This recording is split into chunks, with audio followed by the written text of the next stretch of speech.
જય હિન્દ, જય ભારત વિદ્યાર્થી મિત્રો. આપ સર્વે વિદ્યાર્થી મિત્રોનું સ્વાગત છે વેબ સંકુલના આપણા ઓનલાઈન પ્લેટફોર્મ પર.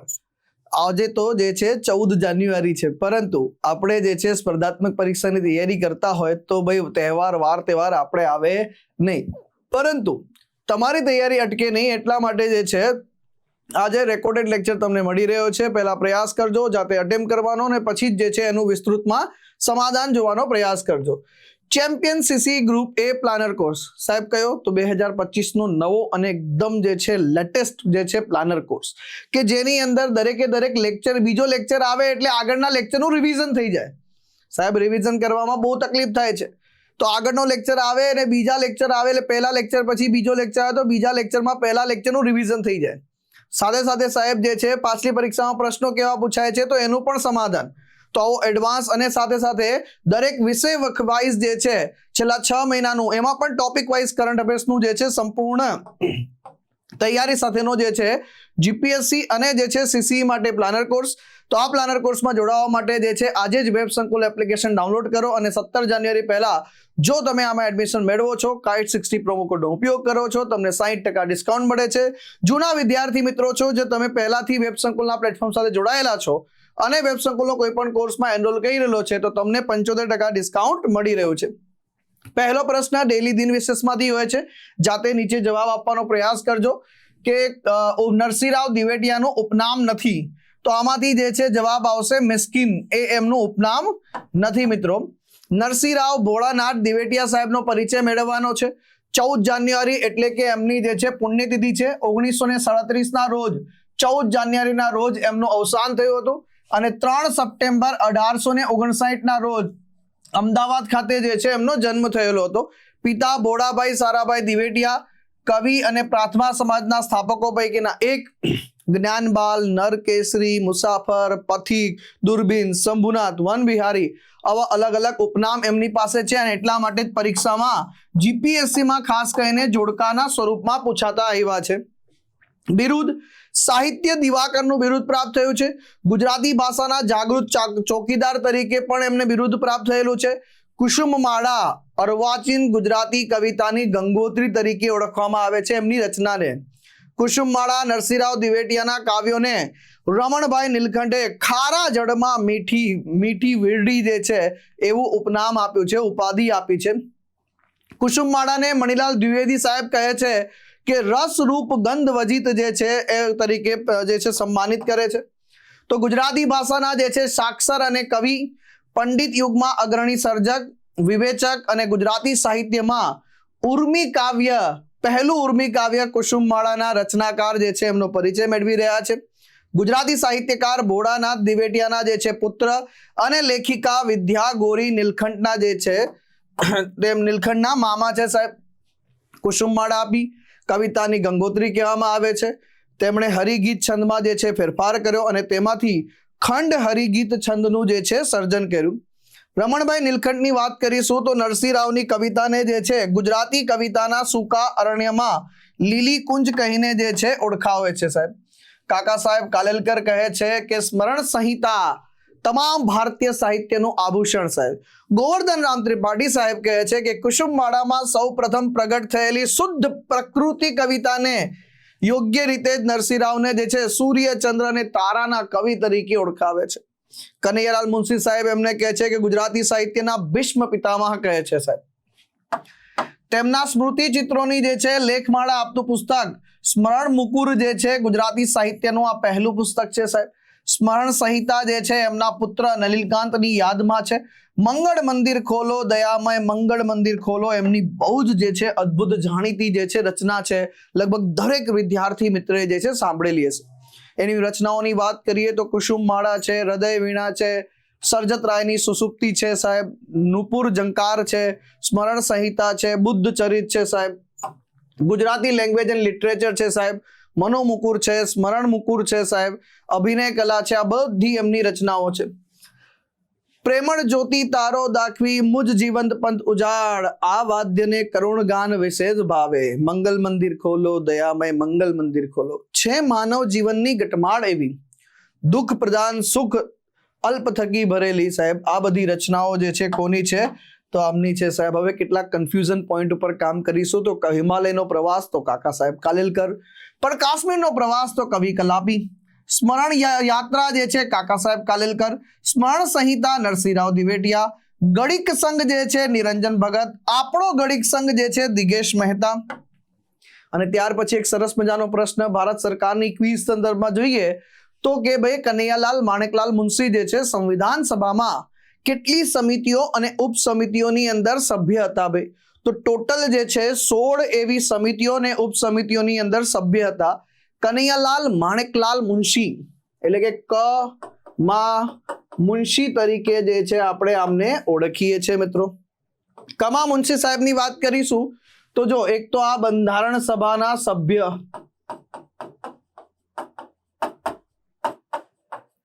સાથે સાથે પોતે જે છે એક સાહિત્યકાર રહ્યા સાહેબ. તો એક એવા સાહિત્યકાર જે બંધારણ સભાના સભ્ય છે. એટલું જ નહીં, બંધારણ સભાની વાત કરીએ તો એમાં સૌથી સક્રિય સભ્ય પાછા સાહેબ. એવું નહીં કે ભાઈ ખાલી બેસી ગયા, સૌથી સક્રિય સભ્ય છે. અને એમના સક્રિય સભ્યનું જે છે આપણે ઉદાહરણ જોઈએ તો ભાઈ નાગરિકતા સંબંધિત જે બાબતો છે, આ ઉપરાંત ફંડામેન્ટલ રાઇટ છે અને લઘુમતીઓના અધિકાર વિશે એમણે જે છે અદ્ભુત કાર્ય કર્યું. તો આ ધ્યાન રાખી લેજો કઈ કઈ બાબતે જે છે એમણે ખાસ કરીને બંધારણ સભામાં અદ્ભુત કાર્ય કર્યું છે. દેશ આઝાદ થયો એના પછી જે છે સાહેબ કૃષિ મંત્રી તરીકે એમણે આપણા દેશમાં જે છે વન મહોત્સવની જે છે નીંવ રાખી. ભારતમાં જે છે જંગલોનો જે છે વન ફોરેસ્ટ કવર કેવી રીતે વધારવું એના ઉપર ફોકસ કરે છે. એના સંદર્ભમાં જે છે આગળ વાત કરીએ તો એમણે એક માસિકની શરૂઆત કરી હતી સાહેબ. અને એમના દ્વારા જે છે એક માસિક એટલે કે ભાર્ગવ એ નામ હતું સાહેબ. તો આ કેટલીક ઇન્ફોર્મેશન એક્સ્ટ્રા યાદ રાખી લેજો, પરીક્ષાના સંદર્ભમાં ઉપયોગી થશે. ત્યાર પછી કુંભ મેળાની વાત કરીએ તો મહાકુંભ મેળાની વાત કરીએ તો ઓલરેડી યુનેસ્કો દ્વારા 2017માં અમૂર્ત સાંસ્કૃતિક ધરોહરની યાદીમાં સમાવેશ કરવામાં આવેલો છે. અર્ધકુંભ દર 6 વર્ષે જે છે હરિદ્વાર ને પ્રયાગરાજમાં આયોજન થાય છે. પૂર્ણ કુંભની વાત કરીએ તો 12 વર્ષમાં જે છે 4 સ્થળો પર જે છે એક વખત આયોજિત થાય છે, ઉજ્જૈન, પ્રયાગરાજ, હરિદ્વાર અને નાસિક સાહેબ. સ્વામી વિવેકાનંદજી જન્મ જયંતિ જે છે એ રાષ્ટ્રીય યુવા દિવસ તરીકે ઉજવીએ છે સાહેબ. મહાકુંભ જે છે 12 પૂર્ણ કુંભ પછી આવે છે, એટલે કે 144 વર્ષે એક વખત જે છે આનું આયોજન કરવામાં આવે છે. ઉદ્ઘાટન એટલે કે પહેલો ખોખો વર્લ્ડ કપ 2025 જે છે એ ભારતની અંદર યોજાઈ રહ્યો છે મિત્રો. પહેલા ખોખો વર્લ્ડ કપનું જે છે આયોજન ભારતમાં થઈ રહ્યું છે. અને ભારત એનું મેસ્કોટ શું છે તો તેજસ અને તારા આ જોડીને આનો મેસ્કોટ બનાવવામાં આવ્યું છે. નેશનલ ગેમ્સની વાત કરીશું તો એ જે છે ઉત્તરાખંડમાં યોજાવાનું છે અને એનો મેસ્કોટ મોલી છે. તેજસ્વીની વાત કરીએ તો આ જે છે નેશનલ ગેમ્સ જે છે આપણી યોજાઈ રહી છે 38મી, એના માટે જે છે એને મસાલને નામ આપવામાં આવ્યું છે. તો આ બંને જે છે દેખાઈ રહ્યા છે, તેજસ અને તારા, બંને ભાઈઓ આવી ચૂક્યા છે આપણી વચ્ચે. ઉદ્ઘાટન ખોખો વર્લ્ડ કપ જે છે એ નવી દિલ્હી ખાતે ભારતમાં ઇન્દિરા ગાંધી નેશનલ સ્ટેડિયમમાં પ્રારંભ થયો છે. ક્યારે? 13 જાન્યુઆરીથી પ્રારંભ થયો છે. ત્યાર પછી ઉદ્ઘાટન મેચની અંદર વાત કરીશું. ટોટલ જે છે 20 પુરુષોની 19 મહિલાઓની ટીમો ભાગ લઈ રહી છે.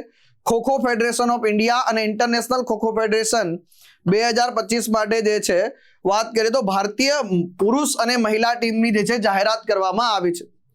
મેન્સ ટીમનું જે છે કપ્તાની પ્રતિક વ્યાકરભાઈને આપવામાં આવેલી છે, જ્યારે પ્રિયંકા ઇગલે જે છે મહિલા ટીમની કેપ્ટનશિપ કરશે ભારત તરફથી. ગુજરાતની પણ એક ખેલાડી જે છે આ મહિલા ખોખો વર્લ્ડ કપ ટીમમાં જે છે સમાવેશ થવામાં આવ્યો છે. આ ડાંગની યુવતી છે સાહેબ, બિલી આંબા ગામની રહેવાસી ઓપીના બિલારેજી. અદ્ભુત. એ ભારતીય મહિલા જે છે ખોખો ટીમમાં જે છે એમણે સ્થાન પ્રાપ્ત કર્યું છે. આ ઉપરાંત ખોખોના પ્રમોશન માટે, ખોખો વર્લ્ડ કપ માટે જે છે 2 એક્ટર્સને જે છે બ્રાન્ડ એમ્બેસેડર બનાવવામાં આવ્યા છે. એમાંથી સલમાન ખાન અને ટાઈગર શ્રોફ જે છે એમને બ્રાન્ડ એમ્બેસેડર નિયુક્ત કરવામાં આવ્યા છે. ટુર્નામેન્ટનું સત્તાવાર મેસ્કોટ જે છે એક જોડી તેજસ અને તારાને બનાવવામાં આવ્યો છે.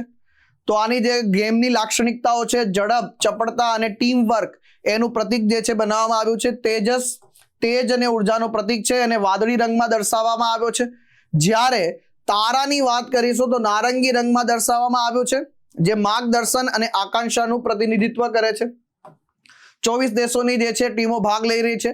સ્પોર્ટ ઓથોરિટી ઓફ ઇન્ડિયા જો પુરુષ ટીમ માટે જે ટ્રોફી છે એને જે છે કલર બ્લુ ટ્રોફી આપવામાં આવ્યું છે નામ, અને મહિલા ટ્રોફી માટે જે છે ગ્રીન કલર પ્રદાન કરવામાં આવ્યો છે. જો ખોખો વર્લ્ડ કપની વાત કરીએ છે, ખોખોના સંદર્ભમાં વાત કરીએ તો 1914માં જે છે આ ખોખોના જે છે નિયમો અને જે છે એના ઉદ્ઘાટન થાય છે. 1924 આવતા જે છે ખોખો એ જે છે પાઠ્યપુસ્તકોની અંદર એકેડેમિકમાં જે છે આવી જાય છે. યાદ રાખજો 1936 નો જે છે બર્લિન ઓલિમ્પિક, ધ્યાનથી સાંભળી લેજો ભાઈ. અહીંયા જે છે આ ખોખોને જે છે સાહેબ એ સમાવેશ કરવામાં આવે છે, અને એ વખતે ભારતીય પરંપરાગત રમતોમાંથી એક ખોખો જે છે એને અહીંયા જે છે ડેમોન્સ્ટ્રેટિવ રમત તરીકે જે છે એ સમાવેશ કરવામાં આવે છે. ખોખો ફેડરેશન ઓફ ઇન્ડિયા જે છે 1966માં અસ્તિત્વમાં આવે છે. 82 આવતા જે છે ખોખોનો જે છે એશિયન ગેમ્સમાં ડેમો તરીકે સમાવેશ થાય છે. 1996 ની અંદર જે છે ફર્સ્ટ એશિયન ખોખો ચેમ્પિયનશિપનું આયોજન થાય છે, અને કઈ જગ્યાએ કોલકાતા ખાતે કરવામાં આવે છે. ત્યાર પછી જે છે અલ્ટિમેટ ખોખો જે છે 2022માં અસ્તિત્વમાં આવે છે.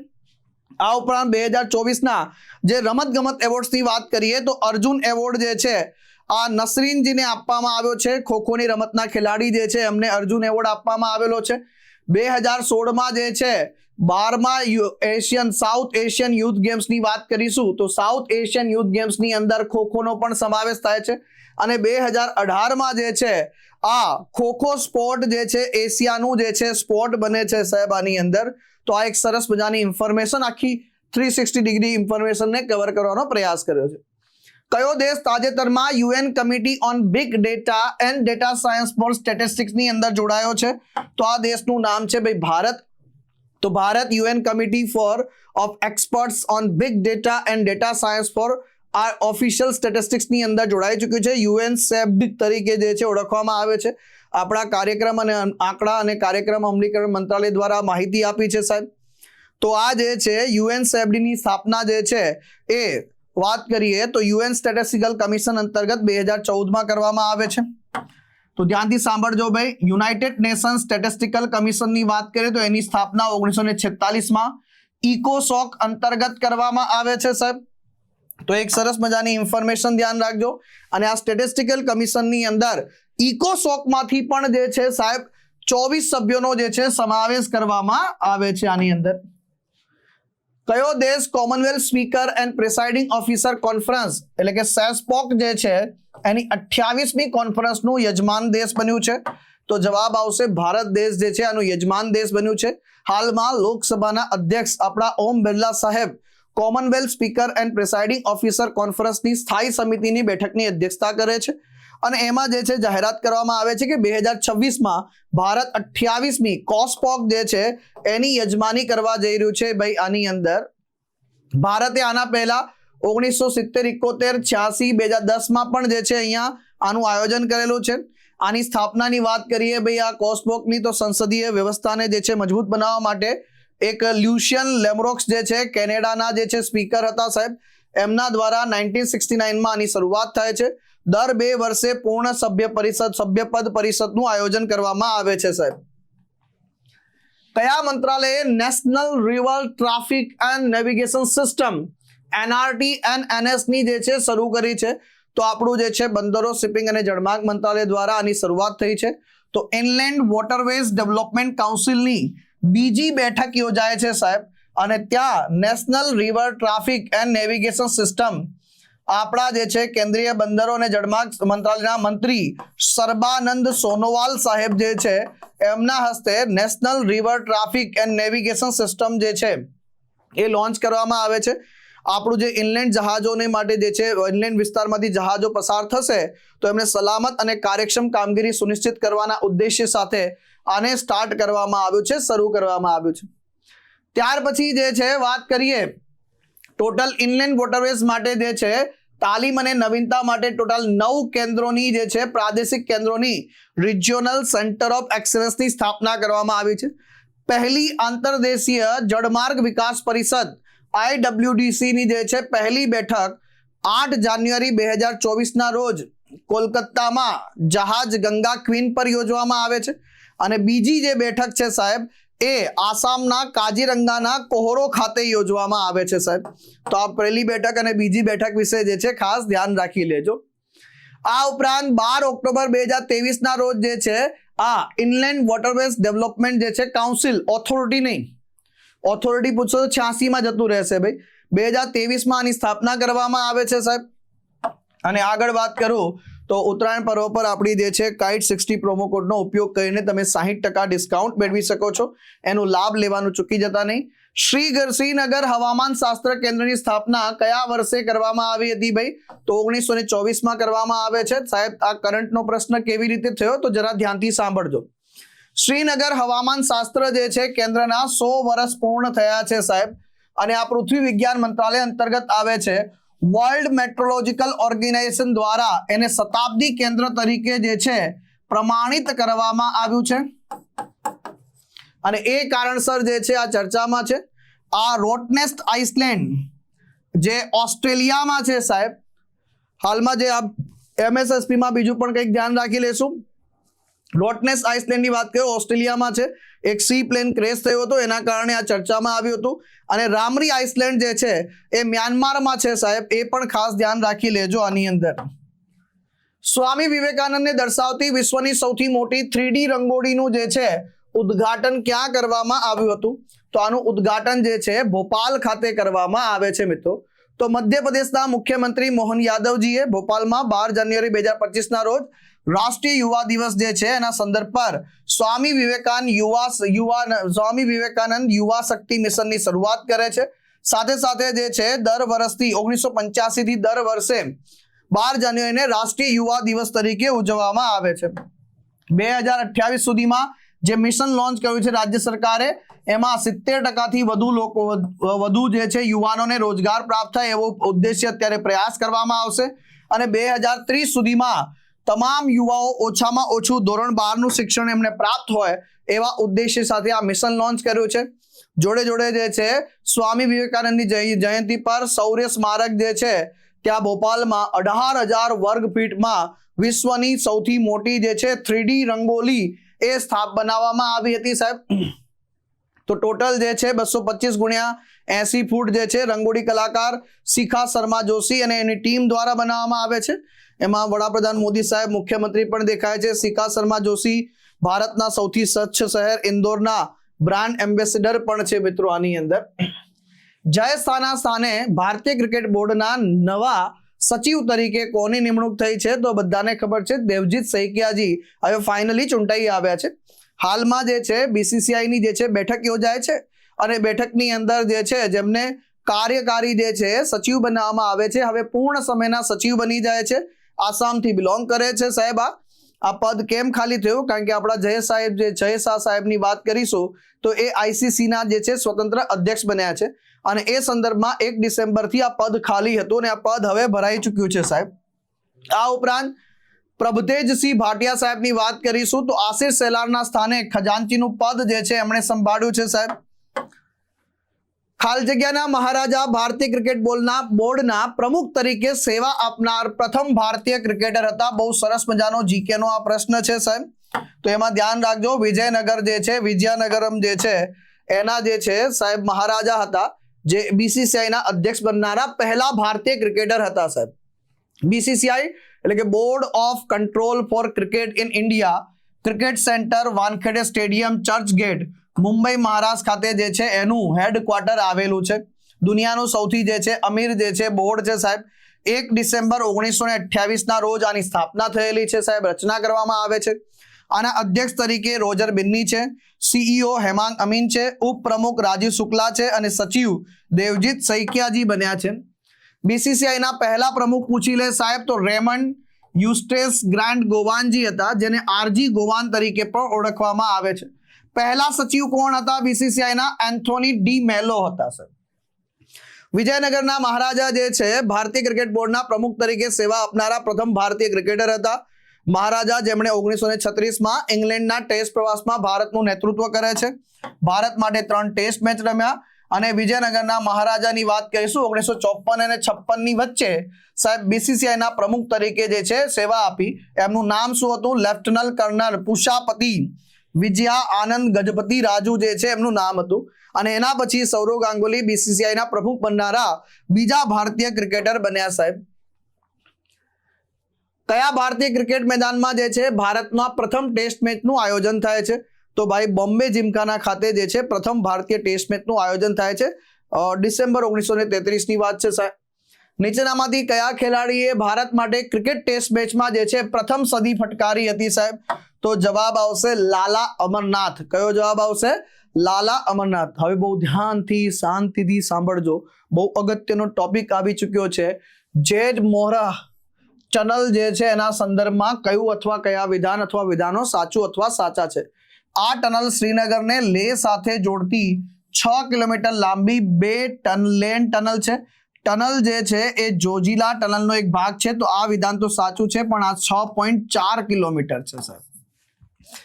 એટલે કે માત્ર જે છે ફક્ત 2 જવાબ આની અંદર સાચો આવશે. આવો આર્ટિકલ જે છે બહુ અદ્ભુત રીતે છપાયો આર્ટિકલ, અને આ ન્યૂઝપેપરના આર્ટિકલને બહુ ધ્યાનથી સાંભળ્યો હોય, વાંચ્યો હોય સાહેબ, તો બહુ અદ્ભુત આર્ટિકલ જે છે આની અંદર છપાયો છે. આની અંદર જો આ જે છે જેડ મોર ટનલ જે છે એ ઓક્ટોબર 2024માં પણ ચર્ચામાં આવ્યું હતું કે આ ટનલમાં જે છે કામ કરતા જે કામદારો હતા એમના ઉપર આતંકી હુમલો થાય છે. એટલે આતંકવાદીઓ જે છે ઈચ્છતા નથી કે જે છે આપણો વિસ્તાર સંપૂર્ણપણે જે છે 12 મહિના રોડ કનેક્ટિવિટી ઇન્ફ્રાસ્ટ્રક્ચરથી કનેક્ટ થાય. એટલા માટે જે છે જે કંપની છે APCO ઇન્ફ્રાસ્ટ્રક્ચર કંપની, આ કામ કરી રહેલા કામદારો પર હુમલો થાય છે ત્યારે ચર્ચામાં આવે છે. બીજું, 13 જાન્યુઆરી 2025 ના રોજ પ્રધાનમંત્રી મોદી સાહેબે જે છે આની ટનલનું ઉદ્ઘાટન કર્યું છે, અને આ કારણસર જે છે આ ચર્ચામાં રહ્યું છે સર. જેડ મોર ટનલની વાત કરીએ તો ન્યૂઝપેપરમાં વાંચો તો તમને ખ્યાલ આવશે કે ભાઈ 6.4 કિલોમીટર. જો કીવર્ડ્સને આઈડેન્ટિફાઈ કરીએ આનાથી કયા કયા કીવર્ડ્સ મારા માટે જે છે મહત્વપૂર્ણ છે, તો આના માટે જે છે આ કીવર્ડ્સ પર તમારે ખાસ ફોકસ કરવાનું છે ભાઈ. કીવર્ડ્સની અંદર પહેલા તો 6.4 કિલોમીટર લાંબી છે સાહેબ આ જેડ મોર ટનલ છે સાહેબ. અને આ શું કામ કરી રહ્યું છે ભાઈ? તો અહીંયા જે છે એક જિલ્લો છે, કયા જિલ્લામાં? તો ગાંદેરબાલ અથવા ગાંદેરબાલ જિલ્લો જે છે એની અંદર જે છે આ કનેક્ટિવિટી બનાવવાનો પ્રયાસ કરે છે, ને ખાસ કરીને આને સોનમર્ગ ટનલ તરીકે પણ ઓળખવામાં આવી રહ્યું છે, કારણ કે સોનમર્ગ થી માત્ર 10 કિલોમીટરના વિસ્તાર પર છે. સોનમર્ગને આ જે છે 12 મહિના જે છે 24/7 જે છે કનેક્ટિવિટી પ્રદાન કરશે આની અંદર સર. બીજું, આ જે સ્ટ્રક્ચર રોડ સ્ટ્રક્ચર છે એનો તમે જોશો આની અંદર આ જે રોડ સ્ટ્રક્ચર છે એ જેડ ટાઈપનો છે, એટલા માટે આને ટનલ જે છે નામ આપવામાં આવ્યું છે સાહેબ. બીજું, આ જે ટનલ છે કયા હાઈવે પર છે? તો નેશનલ હાઈવે નંબર 1 પર છે સાહેબ. આપણા જે છે વાત કરીએ આની અંદર નેશનલ હાઈવે નંબર 1 જે છે દુનિયામાં એટલે કે ભારતની અંદર 2 હાઈવેઝ છે, ધ્યાનથી સાંભળજો, કે જે શિયાળાની ઋતુ દરમિયાન બંધ થઈ જાય છે સાહેબ, કનેક્ટિવિટી બંધ થઈ જાય છે. એવા કયા છે? તો એક નેશનલ હાઈવે નંબર 3 છે, નેશનલ હાઈવે નંબર 1 છે સાહેબ. આ જે છે ટનલ બની જવાના કારણે શ્રીનગર અથવા તો ટૂંકમાં કહીએ તો જમ્મુ કાશ્મીર અને લદ્દાખ વચ્ચે જે છે ઓલ વેધર કનેક્ટિવિટી અને જે છે સાહેબ 12 માસ કનેક્ટિવિટી જે છે રોડ ઇન્ફ્રાસ્ટ્રક્ચર કનેક્ટ કરશે. આનાથી શ્રીનગર છે, દ્રાસ છે સાહેબ, વાત કરીએ કારગિલ વાળો વિસ્તાર છે સાહેબ, ત્યાં કનેક્ટિવિટી જે છે એ સુધરી જશે. બીજું, આ જે છે સાહેબ સમુદ્ર સપાટીથી 8500 ફૂટની ઊંચાઈ પર છે, એટલે આટલી ઊંચાઈ પર બનેલી છે સાહેબ આની અંદર. અને ખાસ કરીને જે છે આ સ્ટ્રેટેજિકલી પણ ઇમ્પોર્ટન્ટ બની જાય છે સાહેબ. સૌથી પહેલા જે છે 2012માં આ કોન્સેપ્ટ 2012માં બોર્ડર રોડ ઓર્ગેનાઇઝેશન સુધી જે છે એને પાસે જાય છે કે ભાઈ લો આ ટનલ બનાવવાનું કામ તમને આપ્યું છે. પછી બોર્ડર રોડ ટનલ જે છે આ પ્રોજેક્ટ એટલે કે બીડ પ્રોજેક્ટ કરે છે, બહાર જે છે વાત કરીએ તો બીડ કરે છે, અને બીડ જે છે ટનલ વે નામની કંપનીને આપવામાં આવે છે.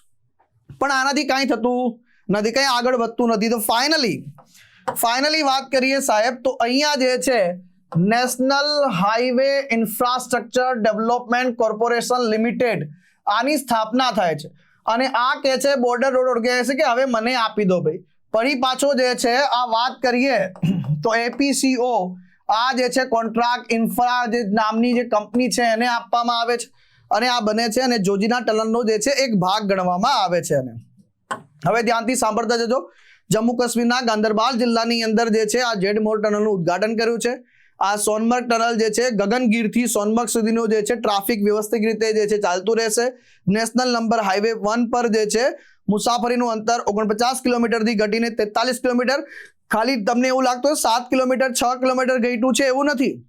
આમાં તમારી સ્પીડ પણ વધી ગઈ કે જે પહેલા 30 કિલોમીટર માંડ ચાલી શકતી હતી ગાડી, હવે 70 થી 80 કિલોમીટરની જે છે ઝડપે ગાડી ચાલશે આ રોડ ઉપર સાહેબ. અને એનાથી જે છે ડિસ્ટન્સ પણ ઓછું થશે. આ વિસ્તારમાં પ્રવાસનને જે છે અને વેપારને વેગ મળશે સાહેબ. National highway and infrastructure development corporation limited company જે છે આ ઇજનેરીની અજાયબી ગણે છે, કારણ કે આટલી મોટી ઊંચાઈ પર બનેલું છે.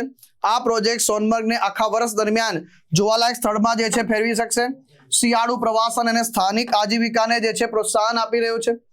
ભારતના અને જમ્મુ કાશ્મીર વિસ્તારને ગાંદરબાલ જિલ્લાના ગગનગીર અને સોનમર્ગ વચ્ચે જે છે આ 6.4 કિલોમીટરની 2 લેનનો જે છે રોડ ટનલ છે સાહેબ. સોનમર્ગ આરોગ્ય રિસોર્ટને મધ્ય કાશ્મીરના ગાંદરબાલ જિલ્લાના કંગન શહેર સાથે જોડવાનું કામ કરે છે. જોજીલા ટનલ પ્રોજેક્ટનો જે છે આ એક ભાગ છે. શ્રીનગર અને લદ્દાખ વચ્ચે આખું વર્ષ રોડ કનેક્ટિવિટી પ્રોવાઈડ કરશે ભાઈ. અને શ્રીનગર વચ્ચે 8600 ફૂટની ઊંચાઈ પર ને તમે આ જોઈ શકો છો આખા મેપની અંદર કે આપણો જે છે આખો વિસ્તાર તમે જુઓ. આની અંદર જોજીલા ટનલ પાસ છે. એક્ઝિસ્ટિંગ રોડ જે અત્યારે ચાલી રહ્યો છે સાહેબ એમાં ફેરફાર કરવાનો છે સાહેબ. આની અંદર બાલતાલ વિસ્તાર અને જે છે આ શ્રીનગર છે, ગાંદરબાલ છે, ત્યાંથી આગળ વધ્યા તમે દ્રાસ સુધી અને પછી જે છે અહીંયા કારગિલ સુધી પહોંચી રહ્યો છે સાહેબ. ટોટલ જોજીલા ટનલ જે છે 14.15 કિલોમીટરની છે. એમાં ગાંદરબાલથી જે છે થોડાક આગળ વધો ને અહીંયા જે વિસ્તાર આવે છે આ વિસ્તાર પર જે છે આ જેડમોર ટનલ જે છે એ બની રહી છે. આ બાજુ કંગન છે સાહેબ અને આ બાજુ સોનમર્ગ છે. આ બંનેને જે છે એ કનેક્ટ કરી રહ્યું છે. તો તમે પહેલા તો ઓફિશિયલ પ્રૂફ જોઈએ. ઓફિશિયલ આંકડો શું કહે છે કે આ જે નેશનલ હાઈવે મિનિસ્ટ્રી ઓફ જે છે આપણું ટ્રાન્સપોર્ટ છે એના અંતર્ગત જોઈએ આપણે તો national highway and infrastructure development corporation limited શું કહે છે કે 2717 કરોડ રૂપિયામાં આ જે છે ટનલ છે એની લેન્થ કેટલી છે 6.4 કિલોમીટર છે સાહેબ. આ ઉપરાંત જે છે આ થાજીવાસ ગ્લેશિયર્સની જે છે વચ્ચે જે છે આને બનાવવામાં આવેલું છે સાહેબ. તો આ કેટલીક ઇન્ફોર્મેશન ખાસ ધ્યાન રાખી લેજો. પછી દક્ષિણ ઓસ્ટ્રેલિયા જે છે જાહેર પરિવહન પર જંક ફૂડની જાહેરાતો પર પ્રતિબંધ લગાવી દીધો છે. 1 જુલાઈ 2025 થી જે છે આ પ્રતિબંધ અમલમાં આવી રહ્યો છે સાહેબ. અને આ વેબ સંકુલના જે છે તમામ પુસ્તકો ઉપર ક્લાસ 3 અને જીપીએસસીના તમામ પુસ્તકો પર આપને 50% ડિસ્કાઉન્ટ મળી રહ્યો છે. તો વહેલા તે પહેલાના ધોરણે જે છે આ પુસ્તક જે છે મંગાવી લેજો. જે પુસ્તક તમારા લાઇબ્રેરીમાં ઘટતા હોય, તમારી પાસે ઘટતા હોય તમામ પુસ્તકોને ઓર્ડર આપજો અથવા તો તમે જે છે આખો સંપુટ પણ મંગાવી શકો છો. સમય થયો છે આજના 3 પ્રશ્નોનો. 38મી નેશનલ ગેમ્સની જે છે મશાલને શું નામ આપવામાં આવ્યું છે? તાજેતરમાં કયા શહેરને વિશ્વનું સૌથી પ્રદૂષિત શહેર જાહેર કરવામાં આવ્યું છે? તાજેતરમાં અમેરિકાના પ્રમુખ જો બિડન દ્વારા કેટલા લોકોને સર્વોચ્ચ નાગરિક પુરસ્કારથી સન્માનિત કરવામાં આવ્યા છે? તો happy Uttarayan to all of you. તમે તમામ વિદ્યાર્થી મિત્રોને ઉત્તરાયણ પર્વની ખૂબ ખૂબ શુભેચ્છાઓ અને મળીશું આપણે નેક્સ્ટ લેક્ચરમાં. ટિલ ધેન મને રજા આપો. બાય બાય, ટેક કેર, જય હિન્દ, જય ભારત.